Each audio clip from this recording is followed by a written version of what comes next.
কথা বলতে পারা এটা আল্লাহ সুবহানাহু ওয়া তাআলার একটা অশেষ মেহেরবানি।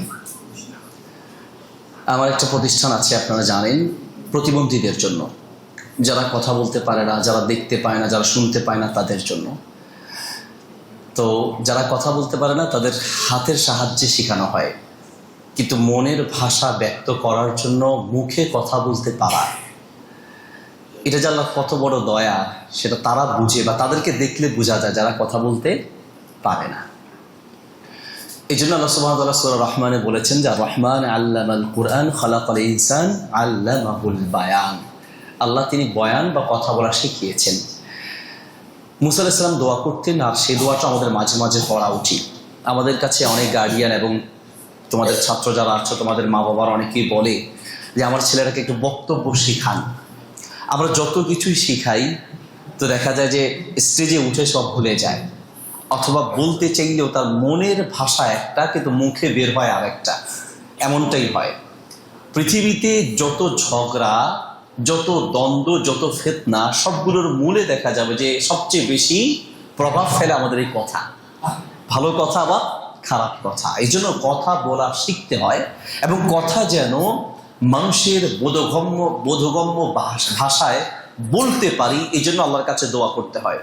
আমরা যেন সুন্দর করে কথা বলতে পারি, এই জন্য একটা দোয়া করতে হয় আল্লাহর কাছে। দোয়াটা হচ্ছে রব্বি ইশরাহলি সাদরি ওয়া ইয়াসসিরলি আমরি ওয়াহলুল উকদাতাম মিন লিসানি ইয়াফকাহু কওলি। দোয়াটা শুধু পড়ার আগে নয়, সবসময় বলা উচিত। মূল একটা অর্থ হচ্ছে ওয়াহলুল উকদাতাম মিন লিসানি ইয়াফকাহু কওলি, আমার মুখের যে জড়তা এটা আল্লাহ আপনি দূর করে দেন, যেন মানুষ আমার কথা বুঝতে পারে, মানুষ আমার কথা যেন শুনে। হ্যাঁ, ইয়াসমাউ এটা বলেননি, কি বলেছেন?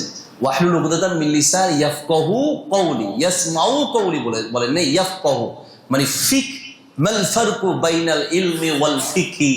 হ্যাঁ, তারপর ওয়াসামি শোনা, আর ফিক মানে বোঝা, এটার মধ্যে পার্থক্য আছে। তো মূল কথা হচ্ছে কথা বলতে পারা সুন্দর করে, এটা আল্লাহর একটা দয়া। তাহলে আমরা সুন্দর কথা বলার জন্য প্রথম কি করতে হবে? আল্লাহর কাছে দোয়া করতে হবে, আল্লাহর কাছে দোয়া করতে হবে। নাম্বার 2 হচ্ছে মনটাকে সুন্দর করতে হবে। তোমার ভিতরটা যদি ভালো না হয়, তুমি যতই মানে সুন্দর করে কথা বলতে চাও, ভিতরটা ভালো না হলে মুখ দিয়ে ভালো কথা আসবে না। এই জন্য তুমি একজন ভালো মনের মানুষ হতে হবে, সবসময় ভালো চিন্তা করতে হবে, পজিটিভ চিন্তা করতে হবে। ঠিক আছে, তাহলে 2 নম্বর পয়েন্ট। 3 নম্বর পয়েন্ট হচ্ছে কথা সুন্দর করার পাশাপাশি মুখের ভাষা আছে, আমাদের অঙ্গ প্রত্যঙ্গেরও কিন্তু একটা ভাষা আছে, যেটাকে বডি ল্যাঙ্গুয়েজ বলে ইংরেজিতে। ঠিক আছে, মানে বডি একটা ভাষা আছে। আরবিতে বলে তানমিয়াতুল মাহারাত, আর ইংরেজিতে বলে স্কিল ডেভেলপমেন্ট। তুমি কথা বলার একটা স্কিল তোমার ডেভেলপ করতে হবে। তাহলে বলতে চাচ্ছিলাম যে মুখের যেমন ভাষা আছে, তোমার বডি ল্যাঙ্গুয়েজ একটা শরীরের ভাষা আছে। নবী সাল্লাল্লাহু আলাইহি ওয়াসাল্লামের চোখের একটা ভাষা ছিল, চোখ। আমরা কি করি, কারোর সাথে কথা বলছি, আমার চোখটা হলো মোবাইলের দিকে। হ্যাঁ, তাহলে তোমার চোখের ভাষা ঠিক নেই। রাসূল সাল্লাল্লাহু আলাইহি ওয়াসাল্লাম কি করতেন? যিনি কথা বলতেন তার চেহারার দিকে তাকিয়ে থাকতেন। যিনি কথা বলছে, তুমি যদি তার চেহারার দিকে না তাকাও, তাহলে সে মনে করবে যে তুমি তাকে অবমূল্যায়ন করছো। ঠিক না? আমি এমনি তাকাচ্ছি, আর হলো এভাবে তাকাচ্ছে, 2 তাকানো কে?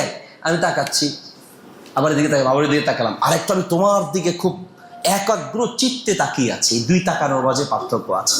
ঠিক আছে, তাহলে কারোর সঙ্গে যখন আমরা কথা বলবো, তখন কি করব? তার চেহারার দিকে তাকাবো, তবে কারো ত্রুটির দিকে তাকাবো না। আমি তোমার যদি সম্ভব হয় তাহলে আদহাম সারকাবির বইগুলো পড়বে। আমার পুরো ফ্যামিলির পছন্দনীয় একজন লেখক, ফিলিস্তিনের আদ-দাক্তুর আদহাম আশ-সারকাভি, অনেক চমৎকার লেখেন, বাচ্চাদের জন্য অনেক বই লেখেন, মানে খুব সুন্দর করে লেখেন। তো তার একটা বইতে একটা হাদিস পেলাম, পরে খুঁজে দেখলাম যে না, হাদিসটা গ্রহণযোগ্য হাদিস। নবী সাল্লাল্লাহু আলাইহি ওয়াসাল্লাম নিষেধ করেছেন কুষ্ঠ রোগী, মানে শ্বেত রোগী, সাদা হয়ে যায় না, বিভিন্ন রোগ আছে, দেখবা যে একটা সাইড সাদা হয়ে গেছে, তো এই শ্বেত রোগীর সাদা অংশের দিকে তাকাতে নিষেধ করেছেন। এখন শ্বেত রোগীর দিকে তাকালে কি তোমার শ্বেত রোগ হবে? না। কেন তাকাতে নিষেধ করেছেন? কারণ তুমি যদি তার ত্রুটির দিকে তাকাও, তাহলে কি হবে? সে লজ্জা পাবে।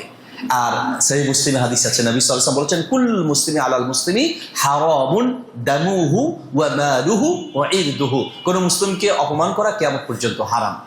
তাহলে ত্রুটির দিকে তাকালে কি হবে, যে সে লজ্জা পাবে, ঠিক না? এখন কারো কানে ত্রুটি আছে, ধরো কারো মাথায় চুল নাই, তুমি কি করলা, উকি দিয়ে মাথায় তার চুল আছে কি নাই সেদিকে তাকালা, ঠিক না? মাথাকে এয়ারপোর্ট আছে না কিছু আছে, মানে মাথাকে চুল আছে না নাই, তো তুমি যে তার দিকে উকি মেরে তার মাথার দিকে তাকালা, তাহলে সে লজ্জা পাবে না? এই জন্য কারো ত্রুটিপূর্ণ স্থান, আমাদের একটা বদভ্যাস আছে, কারো একটা কানের সমস্যা, বারবার তার কানের দিকে তাকাচ্ছ, কারো পায়ের সমস্যা, বারবার তার পায়ের দিকে তাকাচ্ছ, তাহলে তুমি মূলত তাকে লজ্জিত করছো। ওমর রাদিয়াল্লাহু আনহু বলেন, ওমর রাদিয়াল্লাহু আনহু একটা বক্তব্য এমন পেলাম, হয়তো ওমর রাদিয়াল্লাহু আনহু বা অথবা আব্দুল্লাহ ইবনে ওমর হবে রাদিয়াল্লাহু আনহুমা, যে কোনো একজন হবেন। তিনি বলেন যে কোনো একটা কুকুরকে নিয়ে তিরস্কার করতে আমি ভয় পাই, না জানি আমাকে কুকুর বানিয়ে দেয়া হয়। কথা কি বুঝতে পারছো? কোনো একটা কুকুরকে নিয়ে তিরস্কার করতে আমি ভয় পাই, না জানি আমাকে আবার কুকুর বানিয়ে দেয়া হয়। তাহলে তুমি যদি কারো ত্রুটি নিয়ে তিরস্কার করো, আল্লাহ তোমাকে সেই রকম ত্রুটিপূর্ণ বানাতে পারে কিনা?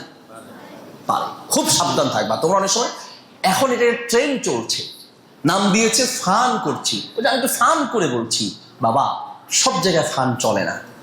মনে রাখবা কিছু ফান তোমার জন্য এটা কাল হয়ে দাঁড়াবে। আল্লাহ সুবহানাহু ওয়া তাআলা মাজলুমের বদদুয়া, মাজলুম কি শুধু মারলেই মাজলুম হয় না, কখনো কখনো তোমার মুখের কথায় সে মাজলুম হতে পারে, তাকে আল্লাহ বানিয়েছেন, হতে পারে তার একটা ত্রুটি আছে, তো তুমি সেটা নিয়ে তিরস্কার করছো, তুচ্ছ তাচ্ছিল্য করছো, ইশারা ইঙ্গিতে তাকে নিয়ে মস্কারি করছো, আর বলছো ফান করছো। আল্লাহ হয়তো তার চেয়ে খারাপ তোমাকে বানিয়ে দিতে পারেন। কারো ত্রুটি দেখলে, বিপদ দেখলে, অসুস্থ মানুষকে দেখলে একটা ছোট্ট দোয়া করতে হয়, আলহামদুলিল্লাহিল্লাযী, বাকিটা তোমরা বলো, হ্যাঁ বলো, আলহামদুলিল্লাহিল্লাযী আফানি মিম্মা ইবতালাকা বিহি ওয়া ফাদ্দালানি আলা কাসীরিন মিম্মান খালাকা তাফদীলা। আল্লাহ আপনি আমাকে ভালো রেখেছেন, আমি মানে ভাবার্থটা বলছি যে আল্লাহ আপনি আমাকে ভালো রেখেছেন, একে কত বিপদে ফেলেছেন, তার চেয়ে আমাকে আলহামদুলিল্লাহ ভালো রেখেছেন। তাহলে তাকে নিয়ে তিরস্কার করা যাবে না। তাহলে 3 নম্বর যে পয়েন্টটা তোমাদেরকে বলছি, এটা হচ্ছে যে আমাদের বডির একটা ভাষা আছে, চোখের ভাষা আছে, আমাদের হাঁটা চলার একটা ভাষা আছে। মেহরাবিন, একজন আলবার্ট মেহরাবিন, তিনি মানুষের কথার মধ্যে কোন কথায় বেশি প্রভাব পড়ে এটা নিয়ে তিনি গবেষণা করেছেন, এবং গবেষণা করে তিনি বললেন মানুষের অন্তরে কথার প্রভাব হচ্ছে, শব্দের প্রভাব হচ্ছে 7%। তুমি কি শুদ্ধ বলছো না অশুদ্ধ বলছো, সেটার প্রভাব হচ্ছে 7%। কণ্ঠের উঁচু নিচু হওয়ার প্রভাব হচ্ছে 38%, আর শরীরের ভাষা, শরীরের প্রভাব হচ্ছে 55%। যেমন রাসূল সাল্লাল্লাহু আলাইহি ওয়াসাল্লাম যখন মানে যুদ্ধের ময়দানে বক্তব্য দিতেন, ইহমাররাত আইনাহু, চোখ লাল হয়ে যেত, ইস্তাদ্দা গদবহু, তার রাগ বেড়ে যেত, আলা সাউতুহু, কণ্ঠ উঁচু হয়ে যেত। এখন তুমি যুদ্ধের ময়দানের বক্তব্য আর যদি তুমি কবরের কথা বলতে যাও, একই রকম হলে হবে? তাহলে কবরের কথা বলার সময় তোমার কণ্ঠ হবে একটু নিচু, কখনো তুমি মায়া দিয়ে বলবে, কখনো উঁচু করে বলবে। তাহলে এটার উপরে ট্রাই করতে হবে, ঠিক আছে? তোমার হচ্ছে আয়নার সামনে দাঁড়িয়ে যে তুমি কথা বলছো, কথা বলার সময় তোমার ফেস ঠিক আছে কিনা, কথা বলার সময় তোমার কণ্ঠের মায়াটা আছে কিনা, এগুলো। তাহলে এই যে উনি যে গবেষণা করলেন যে শব্দের চেয়ে আমাদের কণ্ঠের প্রভাবটা মানুষের উপরে বেশি পড়ে, তার চেয়ে আমি যে কথা কিভাবে বলছি সেটার প্রভাব বেশি পড়ে।